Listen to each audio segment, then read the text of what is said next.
Dumating si Lea Santos sa White Sampaguita Restaurant isang linggo bago ang kasal para pag-usapan ang menu at seating chart. Sa entrance, sinalubong siya ng isang waitress na hindi niya kilala. Magtago ka sa likod ng carved wooden screen sa dulo ng hall. Walang oras para ipaliwanag. Maniwala ka lang sa akin. Sumunod si Lea, at 5 minuto pagkatapos, naintindihan niya ang lahat. Welcome sa Twists of Fate channel. Bago tayo magsimula, pakikalmahan nyo bang isulat sa comments kung saan kayo nanonood. Curious kami. Sana mag-enjoy kayo sa nakakakilig na kwentong ito. Nagpark si Lea Santos ng kanyang lumang Honda sa labas ng White Sampaguita Restaurant at natigilan sandali. Tinitingnan ang mga ilaw sa bintana ng 2 palapag na building. Huwebes iyon, alas 7 ng gabi, eksaktong 1 linggo bago ang pinakamahalagang araw ng kanyang buhay, ang kasal. Ang kanyang kasal kay Marco. Hindi pa rin siya makapaniwala na nangyayari ito sa kanya. Isang ordinaryong financial analyst sa maliit na construction firm. Walang espesyal na talento o nakakakilabot na kagandahan. Pero si Marco ang pumili sa kanya. Matangkad, charming, magandang trabaho sa advertising agency. Si Evelyn Reyes, ang nanay niya, noong una ay malamig sa relasyon nila. Pero parang natunaw rin. Tinulungan pang ang pumili ng venue para sa reception. Bumaba si Lea sa sasakyan, inayos ang bag sa balikat, at naglakad patungo sa entrance. Nag-iikot sa isip niya ang listahan ng gagawin. Tapusin ang menu, ayusin ang seating ng bisita, pag-usapan ang playlist ng musika, at i-check ang decorations sa hall. Si Evelyn ang nag-insist na mag-isa si Lea pumunta. Sabi niya ang bride ang mas nakakaalam kung ano ang gusto. Busi si Marco sa trabaho, at lagi niyang sinasabi na babae ang bahala sa gulo ng kasal. Binuksan ang pinto ng restaurant. Sinalubong siya ng init at amoy ng sariwang pandesal at ensaymada. Halos walang tao sa loob dahil weekday evening pa lang. 1 oras pa bago ang dinner rush. May babaeng nasa 30s sa host stand, nagbabrowse ng papeles. Patungo si Lea roon, pero sinalubong siya ng isang batang waitress na naka-black and white uniform. Mukhang kabado ang dalaga, namumutla ang mukha, malalaki ang mga mata sa takot. Excuse me, si Lea Santos ka ba? Tanong nito ng mabilis, diretso ang tingin. Ako yon. May appointment kami alas 7. Para sa banquet ako. Ngumiti si Lea ng medyo nalilito. Paano mo alam ang pangalan ko? Hinawakan siya ng waitress sa braso. Malamig ang mga daliri, mahigpit, halos masakit. Pakinggan mo ako ng mabuti. Nanginginig ang boses pero urgent. Kailangan mong magtago agad. Nakikita mo ba yung carved wooden screen sa likod ng hall? Pumunta ka roon at huwag kang lalabas hanggat hindi ko sinasabi. Ano? Anong screen? Ano bang sinasabi mo? Sinubukan ni Lea na kumalas, pero mahigpit ang kapit. Walang oras ipaliwanag. Maniwala ka lang sa akin, please. Halos maiyak ang boses ng dalaga. Ilang minuto na lang, may darating na mga tao. Hindi mo sila pwedeng makita. Ipapaliwanag ko lahat mamaya. Promise. Pero ngayon, pumunta ka roon. Tumayo si Lea sa gitna ng lobby. Nakatitig sa desperate na mata ng estranghera. Absurdo ang sitwasyon. Una pa lang niyang nakita ang babaeng ito. Pinapagtaguan na siya agad. Normal na tao, sasabihin no at tatawagin ang manager. Pero may something sa tono, sa tingin, sa genuine na panic na nagpatahimik kay Lea. Please, bulong ng dalaga. Hindi ako baliw at hindi kita gustong saktan. Sa kabaligtaran, nakikiusap ako. Maniwala ka lang. 5 minuto lang. 5 minuto. Tumango si Lea ng dahan-dahan. Hindi niya alam kung bakit sumunod. Baka instinct. Baka curiosity. Agad na binawi ng waitress ang kamay. Mabilis na sumulyap sa front door. At halos itinulak siya patungo sa dining hall. Sa dulo mismo, sa likod ng screen, may maliit na alcove. Hindi ka makikita roon, pero maririnig mo ang lahat sa room. Naglakad si Lea sa hall. Parang may sariling buhay ang mga paa niya. Tumitibok ng malakas ang puso sa lalamunan. Classic style ang restaurant. Puting tablecloths, crystal chandeliers, paintings sa gilded frames sa dingding. Sa malayong sulok, may matangkad na carved screen na maitim na kahoy.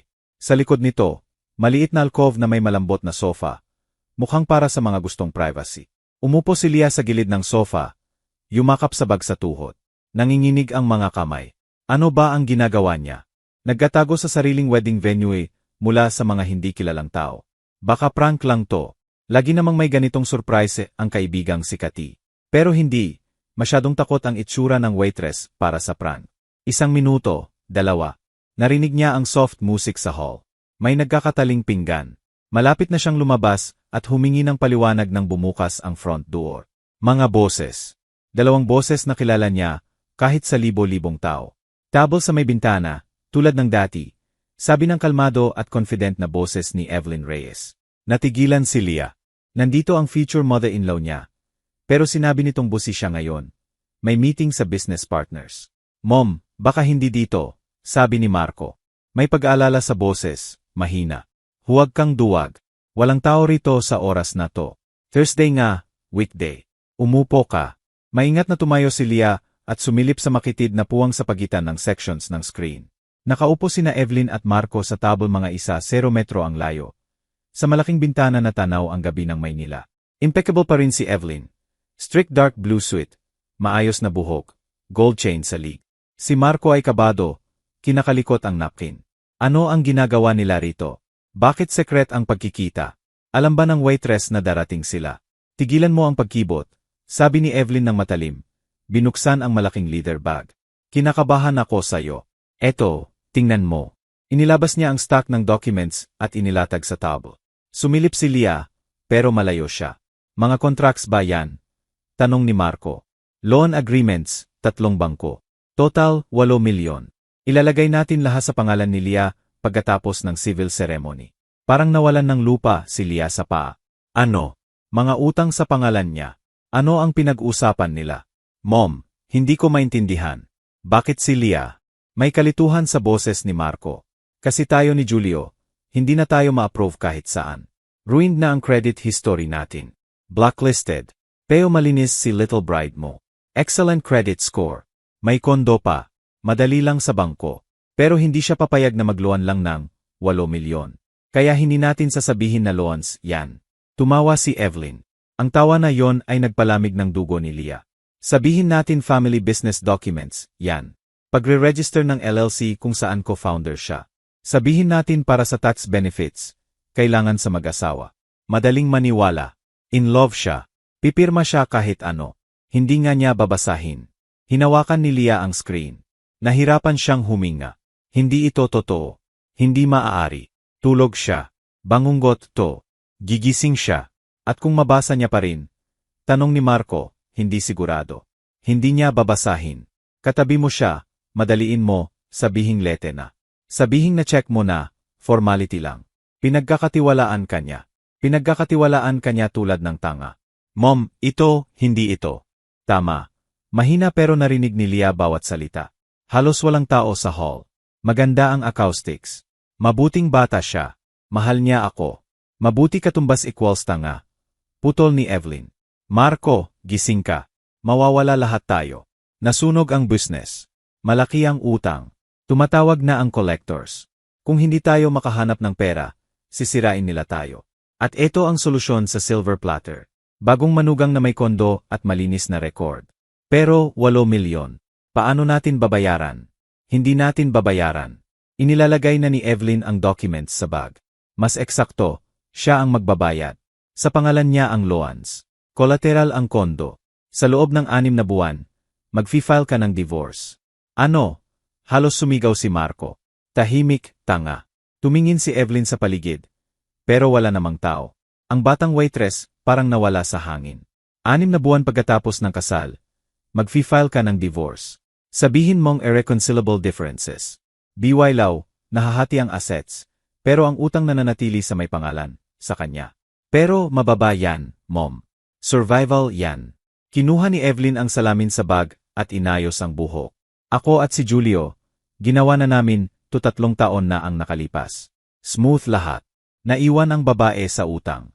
Nakakuha kami ng pera, natakpan ang butas. Totoo, hindi nagtatagal. Pero buhay tayo. Tahimik si Marco. Nakita ni Leah ang profile niya. Nakakuyom ang panga, nakayuko ang balikat. Mukhang durog, pero walang protesta, walang galit, tanggap lang. Marco, alam kong hindi maganda sa'yo. Malambot na boses ni Evelyn, halos maamo. Mabuting anak ka, may konsensya. Pero malupit ang mundo, anak. Tayo o sila. Mas mabuti na random na babae ang magdusa kaysa matuluyan ang pamilya natin sa kalye. Ayaw mong maghira ang nanay mo, di ba? Hindi, syempre hindi. Maganda yan. Kaya gagawin natin tulad ng sinabi ko. Pagkatapos ng ceremony, may 3 days bago kayo lumipad sa resort. Sa mga 3 days na yon, dadalhin mo siya sa notary. Papipirmahin mo ng power of attorney para pamahalaan ko ang property niya. Sabihin mong para sa joint ownership, para ako ang bahala sa legal habang wala kayo.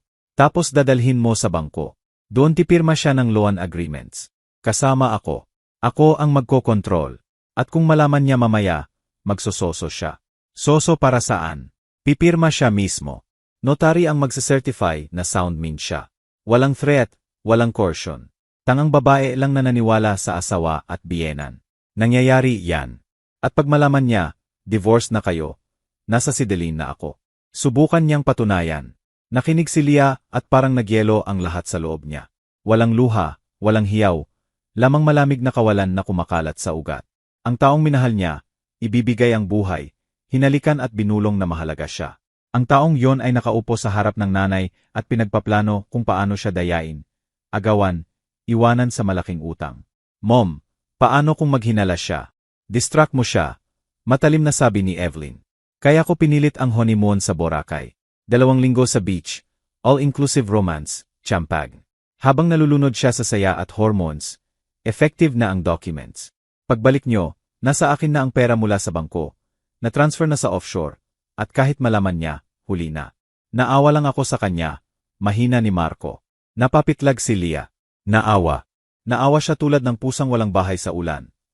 Pero hindi sapat para hindi siya ipagkanulo. Naawa. Sumandal si Evelyn.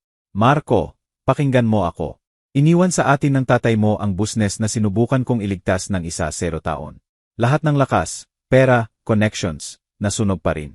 Crisis, competitors, partners. Ngayon, 25 milyon ang utang. Ang 8 milyon na to ay patak lang sa dagat. Pero magbibigay ng oras, magre-regroup, baka makahanap ng investors, o mag-bankrupt at mawala lahat. Condo, cots, huling shreds ng reputation. Umiling siya. Hindi ako susuko. Maghahanap ako ng paraan. At kailangan ng pera. Kahit anong pera, kahit sirain ang buhay ng iba. Sirain. Tumawa si Evelyn. Dramatic ka. Bata pa siya, malusog, may trabaho. Mababayaran niya ang loan sa ilang taon. Makakahanap ng ibang asawa. Makakaligtas siya. Pero tayo ni Julio at ako, hindi. Walang awa ang loan sharks. Dumating na sila minsan. Binato ng bato ang bintana. Susunod, baka masaktan na sila. Tahimik ulit si Marco. Hindi na siya kilala ni Leah. Nasaan ang charming na lalaking nanliligaw ng 6 na buwan? Nagbigay ng bulaklak, humalik sa kamay, sinabing siya ang kahulugan ng buhay niya. Totoo bang lahat ng yon kasinungalingan mula simula? Sige na, sabi ni Marco sa wakas. Gagawin ko tulad ng sinabi mo. Pero mom, promise na hindi na ulit. Last na to. Siyempre, anak. Ngumiti si Evelyn ng malambot, hinaplos ang kamay. Last time. Makukuha natin ang pera, tatakpan ang urgent debts, at magiging maayos na. Promise. Tumayo siya. Kinuha ang bag na may documents. Tara na. Sabi ng hostess, darating ang fiance mo alas 7. Ayaw kong makita niya tayo rito. Na-discuss na ba natin lahat? Tumayo si Marco, isinuksok ang kamay sa bulsa. Clear na. Naglakad sila patungo sa exit. Nakaupo si Leah sa likod ng screen, hindi makagalaw. Narinig ang pagsara ng pinto. Tahimik ulit ang hall. Tanging soft music at ang tibok ng puso niya sa sentido. Ilang segundo pagkatapos, lumitaw ulit ang waitress. Sumilip sa screen at umupo sa tabi ni Leah. Narinig mo lahat? Tanong nito ng mahina. Tumango si Leah ng dahan-dahan. Nanigas ang lalamunan, pero walang luha, lamang malamig na kawalan. Alam ko darating sila ngayon. Regular client si Evelyn Reyes. Pinag-aralan ko ang schedule niya. Lagi siyang pumupunta rito para pag-usapan ang maduming negosyo. Akala niya safe rito. Nang makita ko ang pangalan mo sa reservation list para alas 7, at nalaman kong nag-book si Evelyn ng table alas 6, alam ko kailangan kong kumilos. Paano mo alam lahat to? Halos hindi makagalaw ang dila ni Leah. Kasi 3 taon na ang nakalipas, ako ang nasa lugar mo. Tinitigan siya ng waitress.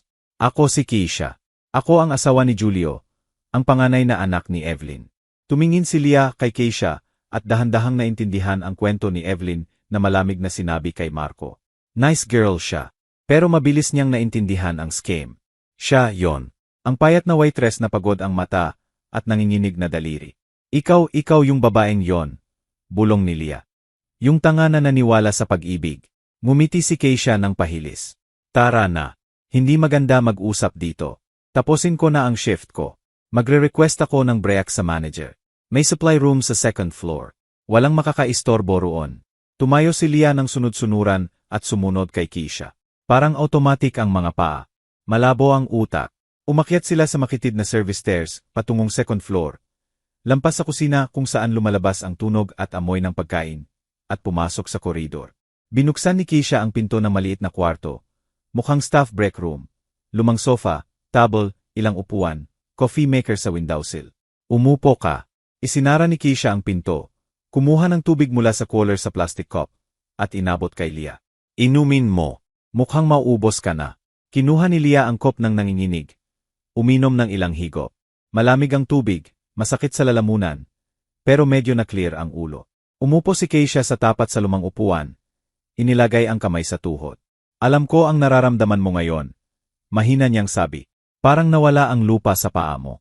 Parang lahat ng pinaniwalaan mo, kasinungalingan. Parang tanga ka na niloko. Paano nangyari ito sa'yo? Inilagay ni Leah ang cup sa table.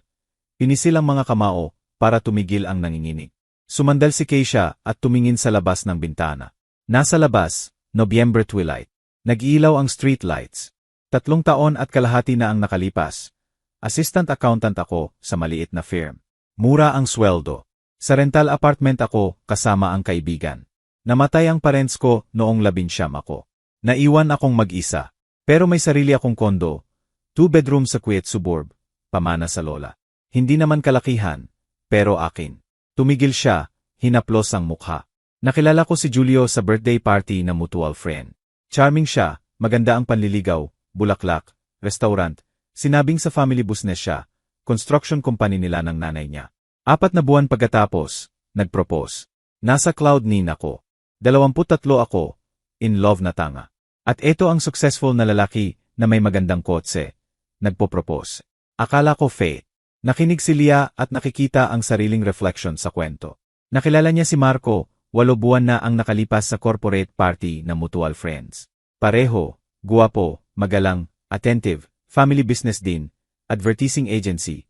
Nagpropose rin ilang buwan pagkatapos. Pagkatapos ng kasal, tuloy ni Keisha, naging active si Evelyn sa buhay ko. Sabi niya dahil parte na ako ng pamilya, dapat sumali sa business. Nagdala ng documents. Sabi para sa tax benefits, ililipat ang share ng company sa akin. Ako ang tanga. Hindi ko nga binasa ng maayos. Pinirmahan ko lang kung saan itinuro. Katabi si Julio, tumatango, sabihing okay lang lahat. At mga loan agreements, yon. Tanong ni Leah ng mahina. Hindi lang yon, power of attorney para sa kondo, mortgage line, personal guarantees sa fictitious obligations, buong package. Pinirmahan ko lahat sa isang araw. 1 linggo pagkatapos, lumipat kami ni Julio sa Palawan para sa honeymoon. 2 linggo sa Paraiso. Masaya ako. Pagbalik, 5 milyon na utang ang nakabitin sa akin. Foreclosure na ang kondo, at nakuha na ni Evelyn ang cash. Tinakpan ni Leah ang mukha ng mga kamay. Parehong scam, salita sa salita. Pero sa kanya, 8 milyon ang plano. Ano ang ginawa mo? Una, akala ko mali lang. Pumunta ako kay Julio. Nag-iwas siya, sabi temporary lang, kailangan para sa business, ibabalik daw. Tapos pumunta kay Evelyn. Diretso siya. Pumunta ang pera sa pagtakip ng utang. Ibebenta ang kondo kung hindi ako makabayad. At pinayuhan niya akong huwag maggulo. Baka may mas malalang problema kaysa financial. May connections daw siya sa pulis. Kung pupunta ako sa pulis, ako pa ang magiging guilty ng fraud. Parang ako ang nagdrag sa kanila sa illegal scams. Clean daw ang documents nila. Legal lahat. Ako mismo ang pumirma. Notary ang nag-certify. Hindi maipapakita ang coercion. Tumayo si Keisha. Lumakad sa bintana, sumandal sa sill. Sinubukan kong lumaban. Nag-hire ng lawyer gamit ang huling pera. Sabi niya halos hopeless. Lahat ng signature ko. Perfect ang documents. Ang tanging chance, kung may ibang victims ng pamilyang to, pwede nating patunayan na systematic fraud. Pero saan hahanapin? Nag-file si Julio ng divorce 2 buwan pagkatapos ng kasal. Sabi hysterical ako, incompatible kami. Mabilis ang split. Sa korte, sa akin na natili ang utang. At binabayaran mo pa rin. Nanginginig ang boses ni Leah. Binabayaran ko. Binenta ang kondo. Kinuha ng bangko para sa utang. Nagre-rent ako ng kwarto, 2 trabaho, waitress dito sa araw. Sa gabi, naglalagay ng flyers. 2 milyon bawat taon. 2 taon pa. Tumayo si Leah, lumapit kay Keisha at nyakap sa balikat. Nakatayo sila sa bintana at parehong umiyak. Sa wakas, nabasag ang yelo, at umiyak ng totoo si Leah, humihingal at nanginginig. Si Keisha rin. Umiyak silang dalawa. 2 niloko na babae na ginamit ng isang pamilya bilang cash cows. Bakit hindi ka umalis ng lungsod? Tanong ni Leah nang medyo kumalma. Bakit nanatili ka? Bakit dito pa sa restaurant na to? Pinunasan ni Keisha ang luha gamit ang likod ng kamay. Humarap kay Leah. Kasi hindi ko pa tinatanggap. 6 na buwan na ang nakalipas. Nalaman kong regular client si Evelyn sa White Sampaguita. Minsan sa 1 linggo, minsan higit pa. Nagme-meeting, nagdi-discuss ng business. Nag-apply ako bilang waitress para lang bantayan siya. Makinig sa usapan kapag may pagkakataon. Mangolekta ng info. Bakit? Para makahanap ng ibang victims. Mangolekta ng ebidensya. Maingat si Evelyn. Pero hindi sapat para manahimik ng tuluyan. Sa 6 na buwan, marami akong nalaman. Halimbawa, hindi lang ako ang ginawan niyan. May hindi bababa sa 2 pang iba. Hindi ko alam ang pangalan, pero alam kong mayroon. Kung makita natin sila at pagsamahin ang testimonies, pwede tayong mag-file ng class action lawsuit. Umupo ulit si Leah sa sofa, pinunasan ang mukha ng tissue. Umikot ang ulo sa dami ng info, sa shock, sa luha. Gusto mong ipalakol siya. Gusto ko ng hustisya. Matalim na sabi ni Keisha. Sinira niya ang buhay ko at ng iba pang babae. At plano niyang sirain ang sayo. Dapat managot ang mga ganitong tao. Naghihintay ako ng pagkakataon na makahuli sa kanya ng konkrete na may ebidensya. Tapos bigla, nakita ko ang pangalang Santos sa reservation list. 7:00 ng gabi. Reason: wedding banquet discussion. Tapos nabanggit ng manager na booked under Reyes. At naintindihan ko na ikaw ang susunod na victim. Chinek ko sa mutual friends sa social media. Nakita ko ang page mo. May pictures kasama si Marco Reyes, ang bunsong anak ni Evelyn. Ibig sabihin, ginagawa na naman nila. Nang makita kong nag-book si Evelyn ng table 1 oras bago ka, malinaw na. Darating sila para pag-usapan ang plano. At darating ka pagkatapos, walang hinala. Umiling si Leah, hindi pa rin makapaniwala sa realidad. Iniligtas mo ako. Kung hindi dahil sa'yo, magpapakasal ako sa 1 linggo. Pipirmahan ang mga papeles na yon, at sa ilang buwan, wala na akong maiiwan. Hindi ko napayagan na maulit-ulit.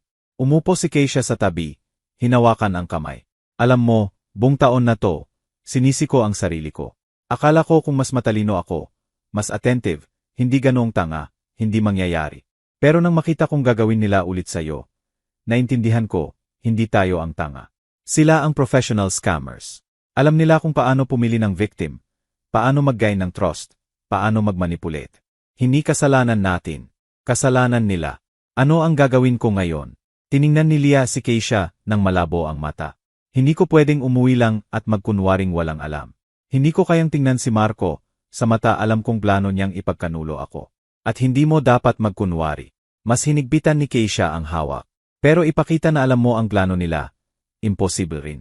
Kung malaman nila, basta-basta na lang silang mawawala, maghahanap ng ibang victim, at magsisimula ulit. Idiano. Tahimik si Keisha, nag-isip. Kailangan nating hulihin sila red-handed na may ebidensya. Kailangan nating gawin na hindi na sila makakalusot. Handa ka ba? Itinaas ni Leah ang ulo. Tiningnan si Keisha sa mata. Sa kabila ng luha, sakit, shock, may sumisilip na galit. Malamig, matigas na galit. Handa ako, sabi niya. Sabihin mo kung ano ang gagawin. Tumango si Keisha, kinuha ang phone. Una, kailangan natin ng lawyer. Magaling na nagse-specialize sa fraud. May contact ako nang tinulungan ako, 3 taon na ang nakalipas. Matapat, experience. Ipapaliwanag natin ang sitwasyon. Magbibigay siya ng payo legally. Siege. Pangalawa, pupunta tayo sa pulis. Pero hindi basta magreklamo. Kailangan ng ebidensya. Ang usapan ngayon ni na Evelyn at Marco ay maganda na. Pero hindi naka-record. Kailangan nilang ulitin ang intensyon sa harap ng witnesses o sa recording. Paano natin gagawin yon? Kailangan mong ipagpatuloy ang pagiging walang hinalang bride. Magkita kay Marco. Pag-usapan ang kasal. Magdiwang. At kapag nagsimulang ipasa ni Evelyn o Marco ang documents, ay record mo yon sa phone mo. Voice recorder. kahit paano. Ang importante, madocument na nag-offer sila ng papeles sa ilalim ng false pretenses. Tumango si Leah, sinisipsip ang bawat salita. Pangatlo, tumigil si Keisha. Kailangan nating hanapin ang ibang victims. Kung pagsamahin natin ang testimonies, mas malakas ang case. Alam kong mayroon. Minsan nabanggit ni Evelyn na 5 taon na ang scam. Ibig sabihin, bukod sa akin, may 1 o 2 pa. Paano natin sila hahanapin? Sa korte. Public info ang divorce cases ni Julio at Marco. Pwede nating i-request sa lawyer. Tingnan kung may ibang kasal na mabilis natapos. Hanapin ang mga babaeng yon at kausapin. Tumayo si Leah, naglakad sa kwarto. Malabo pa ang ulo, pero sumisilip na ang plano. Malinaw, sunod-sunod. Kailan ang kasal? Tanong ni Keisha. Sa 1 linggo, susunod na Sabado. Ibig sabihin, 1 linggo tayo maghanda. Hindi marami, pero kailangan nating gawin. Ang importante, huwag magtaksil sa sarili. Walang dapat mahinala si Marco. Kaya ko, mahina pero matatag na sabi ni Leah. Gagawin kong perpekto ang pagiging love-struck fool na hindi niya mahahalata. Ngumiti si Keisha sa unang pagkakataon sa buong usapan. Malakas ka. Maganda yan. Kakailanganin mo ang lahat ng lakas mo. Nagpalitan sila ng number. Idinikta ni Keisha ang kontak ng lawyer. Isinulat ang address ng office. Nagkasundo na magkita kinabukasan ng gabi para pag-usapan ang detalye. Uwi ka na ba kay Marco? Nakatira kami sa kanya sa huling 2 buwan. Halos nailipat ko na ang gamit ko roon. Kaya mo bang magpakatino ang mukha? Huminga ng malalim si Leah, pinunasan ang huling luha, kinuha ang salamin sa bag, naglagay ng lipstick, inayos ang buhok. Maputla ang mukha na may pulang mata sa salamin. Pero matatag ang tingin. Kaya ko, sabi niya, wala akong ibang choice. Bumaba sila sa backstairs. Mas marami na ang tao sa hall. Nagmamadali ang mga waiter. Nagulat ang manager nang makita si Leah. Lumapit. Good evening. Para sa Reyes Banquet ka ba? Pasensya. Nawala ka namin. Akala hindi ka na darating. Pasensya. Na-held up. Pwede pa bang pag-usapan ang detalye ngayon? Siyempre. Pasok sa office ko. Nag-usap sila ng kalahating oras. Menu, drinks, decorations. Sumusulat si Leah, tumatango, ngumingiti. Sa loob, bagyo pa rin. Pero sa labas, parang ordinaryong bride na nag-organisa ng celebration. Pagkatapos, lumabas si Leah sa restaurant. Dilim na sa labas. May pinong ulan. Sumakay sa kotse, pinaandar ang makina, pero hindi pa gumalaw. Inilagay ang ulo sa manibela, at nanatili ng ilang minuto, pinayagan ang huling sandali ng kahinaan. Tapos itinaas ang ulo, pinunasan ang mukha gamit ang manggas, binuksan ang headlights, at nagmaneho patungo sa bahay ni Marco, sa lalaking dapat maging asawa niya sa 1 linggo, sa lalaking nagplano na sirain ang buhay niya. Nagmaneho siya sa gabi ng Maynila at paulit-ulit na sinasabi sa sarili tulad ng mantra. Kaya ko to. Malakas ako. Hindi ko sila payagang manalo. Nagpark si Leah sa building ni Marco at nanatili sa kotse ng ilang minuto. Nangongolekta ng tapang. 5 palapag na walk-up sa quiet residential area. Mainit na dilaw na ilaw sa 3rd floor windows. Nandito si Marco, naghihintay. Kailangan niyang pumasok at magkunwaring walang nagbago. Na siya pa rin ang trusting na Leah na nagmamahal at nangangarap ng kasal. Kinuha ang phone, tiningnan ang screen. 3 missed calls mula kay Marco. Mga mensahe, saan ka? Paano ang meeting sa restaurant? Leah, uwi ka na ba? Ordinaryong mensahe mula sa Calingfiant. Ngayon, iba ang lasa ng bawat salita. May halong kasinungalingan. Nagtype siya ng reply. Nagmamaneho. Malapit na. Naayos lahat. Maganda. Nagdagdag ng heart emoji. Ipinadala. Isinuksok ang phone sa bag. Bumaba sa kots. Umakyat sa hagdan. Inensayo ang ngiti. Tumigil sa harap ng pinto. Huminga ng malalim. Hinanap ang susi. Binuksan. Leah, finally. Lumabas si Marco mula sa kwarto. Malapad ang ngiti. Nyakap, hinalikan sa pisngi.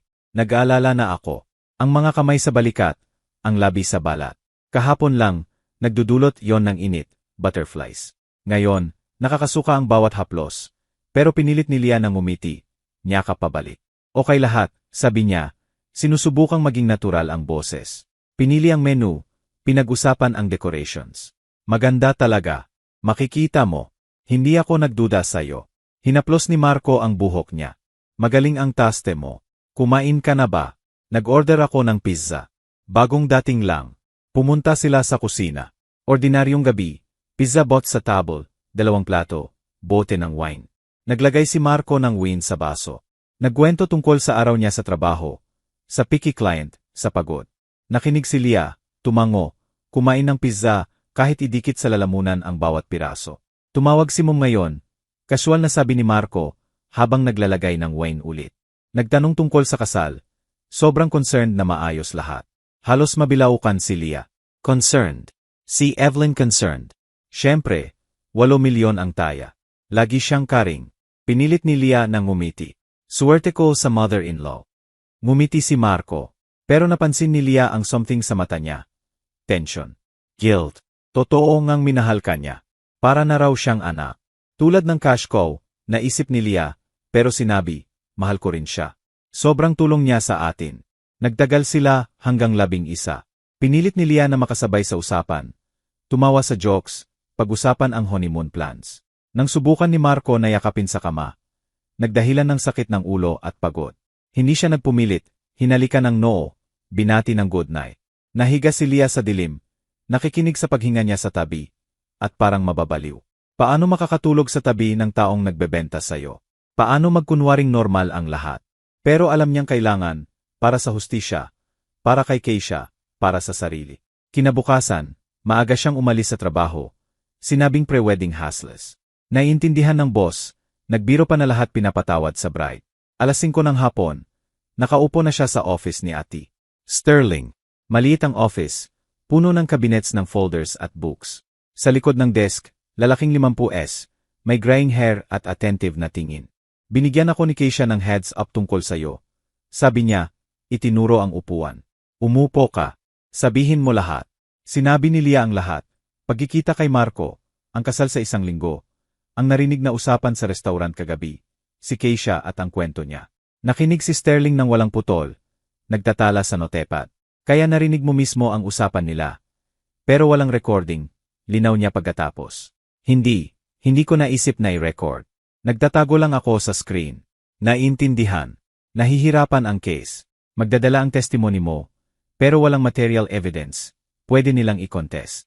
Sasabihin nila na mali ang pagkakaintindi mo o ginawa mo dahil sa away nyo. Ano ang gagawin ko? Sumandal si Sterling, nag-isip.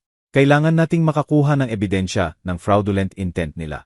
Ideally, audio o video kung saan pinag-usapan nila ang scheme o nag-offer ng documents sa ilalim ng false pretenses. Sabi mo, plano ni Evelyn na ipasa ang papeles pagkatapos ng ceremony. Plano nilang pirmahan lahat sa loob ng 3 days pagkatapos ng kasal, bago ang honeymoon. Ibig sabihin, may oras tayo. Ito ang proposal ko. Ipagpatuloy mo ang pagiging walang hinalang bride. Kapag dinala nila ang documents, i-on mo ang voice recorder sa phone mo. Papaliwanagin mo kung ano yon, bakit kailangan. Kung magsinungaling sila, sabihin mong hindi loan agreements, yon kundi iba. Yan ang proof ng deception. Sapat ba yon? Kombinasyon ng ibang ebidensya. Plus, kailangan nating i-pull up ang divorce cases ng mga anak ni Evelyn Reyes. Magre-request ako sa korte, kumuha ng info. Kung may disputes tungkol sa utang, sa division ng property sa kakaibang paraan, magagamit din yan. Tumango si Leah, sinisipsip ang info. At pinakamahalaga, tuloy ni Sterling, kailangan nating makahanap ng ibang victims. Si Keisha ang una. Ikaw ang potensyal na pangalawa, pero hindi ka pa nila na-scam, kaya preventive. Kailangan ng actual victims. Kung makahanap tayo ng kahit isa pang babae na nasaktan ng pamilyang to, pwede tayong mag-file ng collective report sa pulis. Magbubukas sila ng criminal case para sa large-scale fraud. Paano natin sila hahanapin? Sa civil records, sa korte. May assistants ako na bahala niyan. Bigyan mo ako ng 2 araw. Nag-usap sila ng 1 pang oras. Pinag-usapan ang detalye. Ipinaliwanag ni Sterling kung anong phrases ang i-capture sa recording. Paano kumilos para hindi maghinala. Pag-alis ni Leah, sinabi niya, napakatapang mong binibini. Hindi lahat kayang gawin to. Tibayan mo. Makukuha natin sila. Kinabukasan, nagkita sina Leah at Keisha sa maliit na cafe sa labas ng lungsod. Sa malayong sulok, mahina ang usapan. Tumawag sa akin si Ate Sterling kaninang umaga, sabi ni Keisha. Nagsimula na ang assistant niya mag-check. May interesting na info. Ano? 2 beses na nag-asawa si Julio. 1, 2 buwan lang. Divorce 3 at kalahating taon na ang nakalipas. Yon ako. Pero 1 taon bago ako, may isa pang kasal. 4 na buwan lang. Babaeng pangalan Rene Garcia. Pagkatapos ng divorce, nag-file siya ng lawsuit para i-declare na invalid ang transactions. Pero natalo. Tumuwid si Leah. Ibig sabihin, victim din siya. Mukhang ganun. Nakita na ni Sterling ang contact info niya. Nasa katabing district siya. Nagtatrabaho bilang sales sa clothing store. Gusto kong makipagkita, kausapin. Baka pumayag siyang mag-testify. Sasama ako, matigas na sabi ni Leah. Sigurado ka. Maaring mahirap pakinggan ang sakit ng iba na katulad ng sayo. Kailangan nating magkasama sa to. Kinabukasan ng gabi, 3 sila sa parehong cave. Si Rene Garcia, mga 35 anyos, payat, pagod ang mukha, nanginginig ang kamay. Nang ipaliwanag ni Keisha ang dahilan ng pagpunta, una nang gustong umalis ni Rene. Ayaw ko nang balikan ang nakaraan, sabi niya habang tumatayo. 4 na taon na yon. Natanggap ko na. Rene, hintayin mo. Hinawakan ni Leah ang kamay. Gagawin din nila sa akin. Kasal ko sa 1 linggo. Kung hindi ka tumulong, ako ang magiging pangatlo. Tapos may pang-4, pang-5. Hindi sila titigil. Dahan-dahang naupo ulit si Rene. Tahimik, tinitingnan ang labas ng bintana. Tapos tanong ng mahina, ano ang gusto niyo sa akin? Ikwento mo ang story mo. Magbigay ng statement. Tulungan kaming itigil sila. Tinakpan ni Rene ang mukha ng mga kamay. Nanginginig ang balikat. Niyakap siya ni Keisha. Nanatili sila ng ilang minuto. Tapos nagsalita si Rene. Halos eksakto ang kwento niya kay Keisha. Pagkikita kay Julio, mabilis na kasal, documents para sa family business, honeymoon, pagbalik at pagtuklas ng 5 milyon utang. Divorce 4 na buwan pagkatapos, pagkawala ng kondo, taon ng pagbabayad. Sumubok akong lumaban, sabi ni Rene sa pamamagitan ng luha. Nagsuwe, sinubukang patunayan na niloko ako. Pero maayos ang documents nila. Magaling ang lawyers, may connections. Lugi ako sa korte. Naubos ang huling pera ko sa legal fees. Pero ngayon iba na, sabi ni Keisha. 3 na tayo. 3 babae, 3 parehong kwento. Hindi ito coincidence. Sistema 2. Sabi ni Ati. Sterling, mas malakas ang case kapag 3 ang victims. Talaga bang mapipakulong sila? May pag-asa sa boses ni Rene. Hindi lang iniisip, gagawin natin lahat para mangyari. Matigas na sabi ni Leah. Pinunasan ni Rene ang luha, tumuwid. Sige, sama ako. Sabihin niyo kung ano ang gagawin. Ang mga sumunod na araw ay lumipas sa lagnat na paghahanda. Pinoproseso ni Sterling ang documents. Nangongolekta ng ebidensya. Inireconstruct ni Keisha at Rene ang detalye ng kwento nila. Hinukay ang lumang papeles. Si Leah ay patuloy na nabubuhay ng double buhay. Sa araw, masayang bride. Nagkikita kay Marco. Pinag-usapan ang final preparations. Nagtitrio ng damit. Nagdi-dinner kasama ang nanay nito na matamis ang ngiti at nag-uusap kung gaano siya kasaya sa bagong miyembro ng pamilya. Tinitingnan ni Leah si Evelyn sa mata at ngumingiti pabalik. Kahit kumukulo ang galit sa loob. Sa gabi, pagtulog ni Marco, nagte-text kay Keisha at Sterling. Nagpaplano ng susunod na hakbang. Nai-record sa phone ang lahat ng sinasabi ni Marco at ng nanay tungkol sa documents. Importanteng papeles pagkatapos ng kasal. 3 araw bago ang kasal, dumalaw si Evelyn sa kanila. Nagdala ng keke, umupo sa kusina para magtsaa. Naliligo si Marco. Naiwan silang dalawa. Leah, mahal, sabi ni Evelyn habang hinahawakan ang kamay ni Leah. May importante akong pag-uusapan sa'yo. Nag-alert si Leah. Ay on ang voice recorder sa bulsa ng robe. Nakikinig ako. Alam mo, may family business kami ng mga anak ko. Maliit na firm pero may kita. Pagkatapos ng kasal, magiging parte ka na ng pamilya. At gusto kong ilipat sa iyo ang share. Financial safety net mo yan. Share sa business. Nagkunwaring nagulat at natuwa si Leah. Sobrang generous naman. Wala yan, mahal. Dapat magkaisa ang pamilya. Inihanda ko na ang documents. Inilabas ni Evelyn ang folder mula sa bag. Ilang papels lang to. Pipirmahan mo pagkatapos ng ceremony. Kapag may oras, mas mabuti bago kayo umalis sa honeymoon para effective agad. Ano bang klaseng documents to? Kinuha ni Leah ang folder, binuksan. May mga 20 pahina, maliit ang print. Oh, legal terms lang yan. Huwag mong i-clutter ang utak. Na-check na ni Marco. Ayos lahat. Registration lang ng founder's share. Kailangan ng signature mo at notary seal. Sasama kami ni Marco. 1 araw lang, tapos na. Biniliya ang papeles, nagkunwaring binabasa. Sa totoo, Kinukunan niya ng litrato, bawat pahina gamit ang phone sa ilalim ng tab. Maraming salitang hindi ko maintindihan dito, sabi niya, nagpapanggap na nalilito. Collateral, personal guarantee. Mandatory, yan para sa founder. Siyempre, mahal, standard procedure. Kapag sumali ka sa LLC, kailangan ng guarantees na solvent ka. Formality lang para sa bidyar. At ano ang kinalaman ng kondo ko? Natigilan si Evelyn sandali, pero agad ngumiti. Asset mo ang kondo. Ipinapakita sa gobyerno na may property ka. Reliable partner ka. Walang nakakatakot, papel lang. Tumango si Leah, isinara ang folder. Sige, pipirmahan ko kung sabihin ni Marco na okay lahat. Mabuting bata. Hinaplos ni Evelyn ang kamay niya. Alam ko na sensible ka. Pag-alis ng biyenan, nagkulong si Leah sa banyo. Kinuha ang phone, ipinadala ang photos ng documents at recording ng usapan kay Sterling. Kalahating oras pagkatapos, tumawag ito. Leah, ginto to. Excited ang boses ng lawyer. May loan agreements dito para sa 8 milyon. Lien sa kondo mo. Personal guarantees sa utang ng non-existent firm na 2 milyon pa. Plus ang recording kung saan malinaw na niloloko ka tungkol sa content. Direct evidence ng fraudulent intent. Ano ang susunod? Susunod, pupunta tayo sa pulis. Bukas ng umaga, ako, ikaw, Keisha, Renee.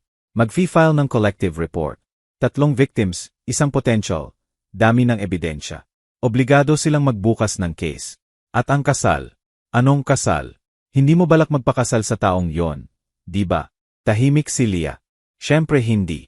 Pero bahagi niya, ang bahaging naalala pa ang pag-ibig. Nakakapit pa sa ilusyon ng saya. Sumakit sa isip na kanselahin ang kasal. Hindi, mahina niyang sabi. Hindi ako magpapakasal. Kung ganoon, bukas alas 9 ng umaga, inaasahan kita sa office ko. Doon tayo magkita tapos pupunta sa police station. Binaba ni Leah ang phone. Tiningnan ang sarili sa salamin. Maputla ang mukha. Maitim na bilog sa ilalim ng mata. Nakakuyom na labi. Halos hindi niya kilala ang sarili. 1 linggo na ang nakalipas. Ordinaryong batang nangangarap ng kasal. Gayon, parte siya ng operasyon para hulihin ang mga scammers. Baligtad ang buhay sa ilang araw. Pero walang balikan. Napakalayo na niya. At pinakamahalaga, hindi niya mapapayagan na makawala ng walang parusa ang mga taong sumira sa buhay ng hindi bababa sa 2 babae at plano niyang sirain ang sa kanya. Lumabas siya ng banyo. Nakaupo si Marco sa sofa, nanonood ng basketball. Leah, dito ka. Hinampas ang pwesto sa tabi. Umupo si Leah. Inilagay ni Marco ang braso sa balikat niya. Hinalikan ang sentido. 3 araw, sabi niya. Sa 3 araw, magiging asawa na kita. Pinakamasayang lalaki ako sa mundo. Sumandal si Leah sa kanya para hindi makita ang mukha. Ako rin, bulong niya. Huling kasinungalingan. Huling pagkukunwari. Biyernes ng umaga, nagising si Leah alas 6, kahit alas 7 ang alarm. Hindi makatulog.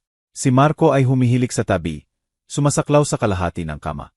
Tahimik siyang bumangon, nagbihis, nagsulat ng note, pumunta ako sa friends. Last wedding preparations. Mahal kita. Inilagay sa towel. Umalis sa apartment. Nandoon na sina Keisha at Renee sa office ni Sterling. Agitated pero determined ang mga babae. Inilatag ng lawyer ang lahat ng documents sa towel. Statements, photos ng papeles, audio recordings, court extracts tungkol sa divorces. Seryosong case to, sabi niya. May lahat tayo, victims, ebidensya, scheme ng krimen. Obligado ang pulis na magbukas ng investigasyon. Nagpunta silang lahat sa precinct. Ang detective, babaeng 40s na pagod ang mukha. Nakinig, tiningnan ang documents, nagtanong, nagtala. 2 oras pagkatapos, sumandal siya sa upuan. Seryoso nga ang sitwasyon, sabi niya. May signs ng fraud BY Group BY prior conspiracy. Binubuksan ko ang criminal case, pero unawain nyo, simula pa lang to. Magtatagal ang investigasyon.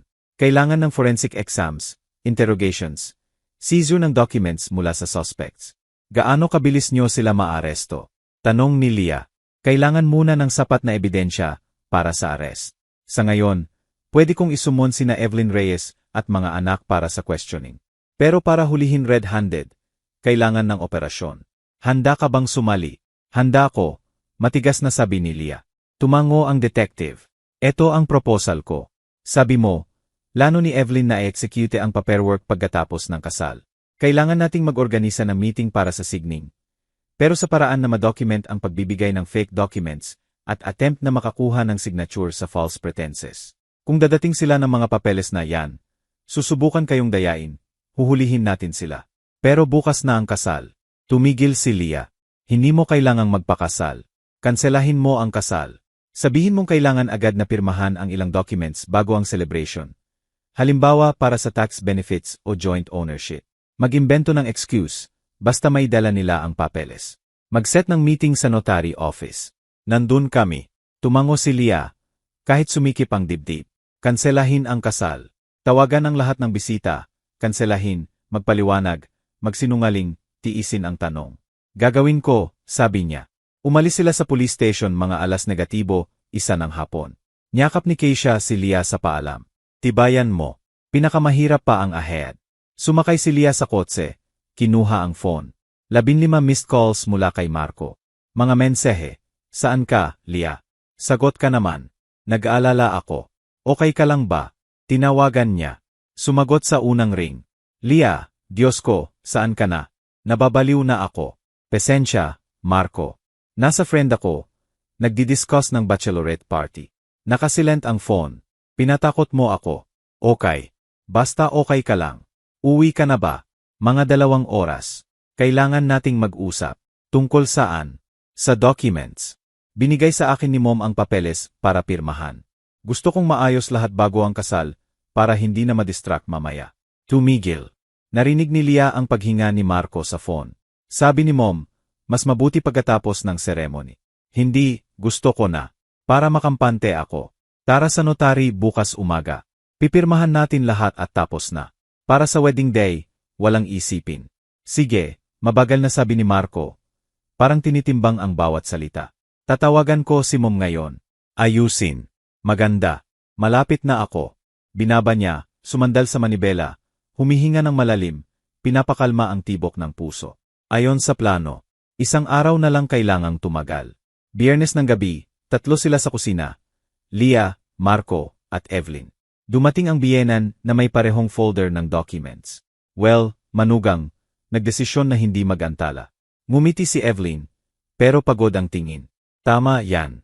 Inayos ko na sa notary bukas alas negatibo, 1:00 ng umaga.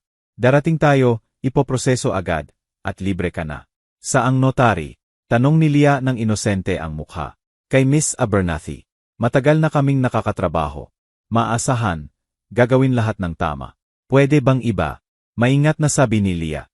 May kakilala akong notary, si Miss Davids. Pinagkakatiwalaan ko siya. Ipinaliwanag niya sa akin ang tungkol sa documents nang binili ko ang kondo ko. Kumunot si Evelyn. Bakit iba? Magaling si Miss Abernathy. Pero mas makakampante ako kay Miss Davids. Ipinaliwanag niya sa akin ang lahat tungkol sa documents. Please. Sumingit si Marco. Mom, ano ang pinagkaiba? Mas comfortable kay Leah. Tahimik si Evelyn, tapos tumango. Sige, kay Miss Davids muna. Ibigay mo ang address. Idinikta ni Leah ang address ng notary office na binanggit ng detective. Handang-handa na roon, undercover officers, hidden cameras, voice recorders. Bukas alas negatibo 1:00, nandun tayo. Kinuha ni Evelyn ang documents. Yun na. Uwi na ako. Matulog kayo ng mahimbing para bukas. Ang kasal, kinabukasan na. Pag-alis ng biyenan, niyakap ni Marco si Leah. Mukhang tense ka. Kinakabahan. Medyo. Sumandal si Leah sa kanya. Ipinikit ang mata. Sobrang dami kasi. Kasal, documents, worries. Magiging maayos lahat. Hinaplos ni Marco ang buhok niya. Bukas, pipirmahan natin lahat. At kinabukasan magiging mag-asawa na tayo at lilipad sa Boracay, at 2 linggo lang tayo mag-enjoy sa dagat at sa isa't isa. Walang sagot si Leah. Naisip niya kung paano bukas, maaresto ang nanay nito at posibleng siya rin. At walang Boracay, walang kasal, wala sa pangarap niya. Gabing yon, halos hindi siya nakatulog. Nakahiga sa tabi ni Marco. Nakatitig sa dilim at nag-iisip. Bahagi niya ay hindi pa rin naniniwala na totoo ito. Na bukas, pupunta siya sa notary office. Hindi para pumirma, kundi para isauli sa pulis ang mga taong dapat niyang ituring na pamilya. Sabado ng umaga, nagsimula tulad ng dati. Almusal, paghahanda, biyahe. Si Marco ay kalmado, kahit masigla, nagbibiro kung paano pagkatapos ng kasal kinabukasan. Magiging tunay na pamilya na sila. Tumango si Leah, ngumiti. Parang buhol ang lahat sa loob. Dumating sila sa notary office alas negatibo, 10-10. Nandun na si Evelyn sa entrance. May parehong leather bag at folder ng documents. Well, handa na. Ngumiti siya, pero napansin ni Leah ang mabilis na sulyap ng mata. Nag-a-assess ng sitwasyon. Handa, sabi ni Marco. Pumasok sila sa building. Umakyat sa second floor. Sa waiting room, sinalubong sila ng receptionist. Reyes Party, sa office number 3. Pumasok sila sa maluwang na kwarto. Sa likod ng desk, ang notary, matandang babae na may salamin. Sa totoo, si Miss Davids yon, ang tunay na notary na pumayag na tulungan ang pulis. Sa katabing kwarto, sa likod ng two-way mirror, nakaupo ang undercover officers at ang detective. Good morning, tango ng notary. Umupo kayo. Anong documents ang ipoproseso? Inilagay ni Evelyn ang folder sa table. Dito, kailangan inotarize ang signatures sa documents para sa pag-join bilang founder. Naiintindihan. Kinuha ng notary ang documents. Dahan-dahang binkumunot ang no. May minarkahan ng lapis. Excuse me, pero hindi lang incorporation documents, to. May loan agreements at real estate mortgage deed dito. Lahat yan para sa pagproseso ng share sa company. Mabilis na sabi ni Evelyn. Standard procedure. Hindi masyadong standard. Tiningnan ng notary si Leah. Naiintindihan mo ba ang pinipirmahan mo? Nagkunwaring nalilito si Leah. Akala ko papeles lang para sa business. Sabi ni Evelyn, ililipat sa akin ang share sa family company. Hindi lang share. Inilagay ng notary ang documents sa table. Loan agreements to para sa 8 milyon. Collateral ang kondo mo. Plus, personal guarantor ka sa utang ng isang Bilte LLC na 2 milyon. Tahimik. Namutla si Evelyn. Napaatras si Marco na parang tatayo, pero natigilan. Ano to? Misunderstanding. Simula ni Evelyn. Komplikado lang ang legal terms. Walang misunderstanding. Tumayo ang notary. Hindi ko manonotarize ang mga documents na to dahil obvious na attempt na dayain. Malinaw na hindi naiintindihan ng binibini kung ano ang pinipirmahan. Sa oras na yon, bumukas ang pinto mula sa katabing kwarto. 2 lalaki sa uniforme at ang detective ang pumasok. Evelyn Reyes. Marco Reyes. Inaresto kayo sa hinalang fraud, sabi ng senior officer. Napangmukha ni Evelyn. Ano? Anong fraud? Clean deal to. Deal kung saan sinubukan yung dayain ang finance ng anak nyo sa pamamagitan ng pagpapapirma ng loan agreements sa anyo ng incorporation documents. Inilagay ng detective ang voice recorder sa table. May recording kami ng usapan nyo sa restaurant kasama ang anak nyo kung saan pinag-uusapan ang scam. May statements mula sa 2 babae na nasaktan na sa inyo. May forensic analysis ng documents at ang attempt ngayon na nakakapture sa kamera. Dahan-dahang naupo si Evelyn sa upuan. Asyen si Marco, hindi makagalaw. Siya. Itinuro ni Evelyn si Leah. Siya ang nag-set up nito. Entrapment. Walang entrapment. Kalmadong sabi ng detective. Kayo mismo ang nagdala ng fake documents. Kayo mismo ang sumubok na makakuha ng signatur sa pamamagitan ng daya. Ginamit lang ni Leah Santos ang karapatan niya sa depensa. Inilagay ng officers ang handcuffs kay Evelyn. Sumigaw siya, nagbanta, sinumpa si Leah. Nakatayo si Marco. Nakatitig kay Leah ng malabo ang mata. Leah, bulong niya. Alam mo. Alam ko. Tinitigan niya ng diretso. Alam ko lahat mula pa sa gabing yon sa restaurant ng pag-usapan mo at ni Mom kung paano ako agawan. Pero, hindi ko gusto. Si Mom lahat. Alam mo. At tumahimik ka. Naramdaman ni Leah ang malamig at matigas na tumataas sa loob. Umupo ka sa harap niya at tumango nang ipaliwanag niya ang scam. Plano mong pakasalan ako, gamitin ako, agawan ako, at iwanan. Pinili mo siya, ang pera niya, ang plano niya. Hindi mo ako pinili, Marco. Leah, patawarin mo ako. Nabasag ang boses ni Marco. Emma Reyes, kailangan mo ring sumama para magbigay ng statement. Sabi ng officer. Ako, laban ako. Hinawakan ni Marco ang mga kamay ni Leah. Sinabi ko kay Mom na mali ito. Ayaw kong dayain ka. Pero dinaya mo ako. Binawi ni Leah ang mga kamay. Araw-araw, oras-oras. Hinalikan mo ako at naglano ng pagtataksil. Nag-usap ka tungkol sa pag-ibig at iniisip ang pera. Hindi ka mahina, Marco. Karumal-dumal ka, at tapos na tayo. Leah, please, bigyan mo ako ng chance. Mahal kita. Kung mahal mo ako, hindi ka upo sa restaurant at pag-usapan kung paano ako agawan. Matigas ang boses ni Leah. Sumama ka sa pulis, Marco. May sasabihin ka sa detective. Inihatid ng officers si Marco. Tumingin siya pabalik, sinubukang magsalita, pero tumalikod si Leah.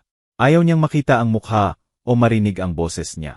Nang maiwan silang tatlo, Leah, ang detective, at ang notary, tumahimik. Umupo si Leah sa upuan, tinakpan ang mukha ng mga kamay. Napakatapang mong binibini, sabi ng detective. Hindi lahat kayang gawin to. Hindi ako matapang. Itinaas ni Leah ang ulo. Nabaliw ako. Bukas dapat ang kasal ko, at sa halip, ipinasa ko sa pulis ang lalaking minahal ko. Minahal, mahinang koreksyon ng detective. Past tense. Minahal mo ang ilusyon, ang taong inimbento mo. Ang tunay na Marco Reyes ay iba. Tumango si Leah. Totoo yon. Minahal niya ang Marco na inimbento niya. Mabait, tapat, mapagmahal. Ang tunay na Marco ay mahina, sakim, handang magkanulo para sa pera. Ang mga sumunod na linggo ay lumipas sa malabong alaala. Korte, depositions, forensic exams. Agad na ikinulong si Evelyn. Si Marco at Julio ay pinayagan sa bail. Pero bawal umalis ng estado. Masterfully pinamunuan ni Sterling ang kese, kinolekta ang lahat ng ebidensya, dinala ang witnesses. Lumalabas na hindi 3, kundi 5 babae ang niloko ni Evelyn sa huling 7 taon. 2 pang victims ang natagpuan pagkatapos na makarating sa press ang kwento. Nagtestify silang lahat. Pareho ang scheme, mabilis na kasal, document sa false pretenses, divorce ilang buwan pagkatapos, utang sa babae. 4 na buwan pagkatapos, ang trial.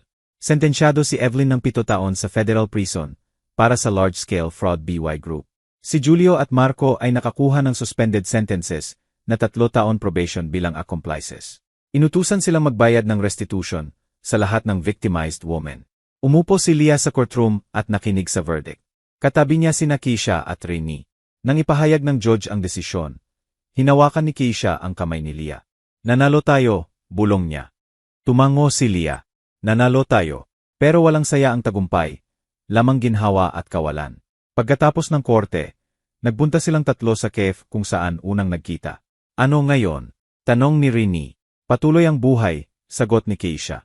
Patuloy akong nagbabayad ng utang ko. Nagtatrabaho. Umaasa na balang araw matatapos at magsisimula ulit.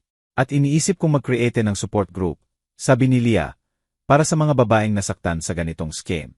Tulungan sila legally, psychologically, para hindi sila maiwan mag-isa. Sama ako. Inabot ni Keisha ang kamay sa table. Ako rin. Inilagay ni Renee ang kamay sa itaas. Ganoon sila nakaupo. 3 babae na dumaan sa panlilinlang at sakit. Nagpaplano ng future. Future na walang mga lalaking nagkanulo. Pero may pagkakaibigang natagpuan. 6 na buwan pagkatapos ng trial, nakilala ni Leah si David. Volunteer siya sa support group nila. Tumutulong sa legal questions sa victims. 35 anyos, lawyer sa malaking company, divorced, may anak na babae. Kalmado, maasahan, tapat. Nagsimula silang magdete ng dahan-dahan. Maingat, walang madali. Hindi na nagmamadali si Leah. Natuto siyang pahalagahan hindi ang salita kundi ang gawa. Hindi ang pangako kundi ang aksyon. 1 taon pagkatapos, sa anniversary ng araw na iniligtas siya ni Keisha sa restaurant, nagkita ulit silang 3, sa pagkakataong ito sa White Sampaguita. Umupo sila sa parehong table sa bintana, kung saan minsan pinag-usapan ni Evelyn ang maduming plano. Sa atin, itinaas ni Keisha ang baso. Na nakaligtas tayo, na hindi tayo nabaliw, na nagkaroon tayo ng lakas para lumaban para sa hustisya, dagdag ni Renee. Sa pagkakaibigan, clink ni Leah ang baso. Na kahit sa pinakamasama, makakahanap ka ng mabuti.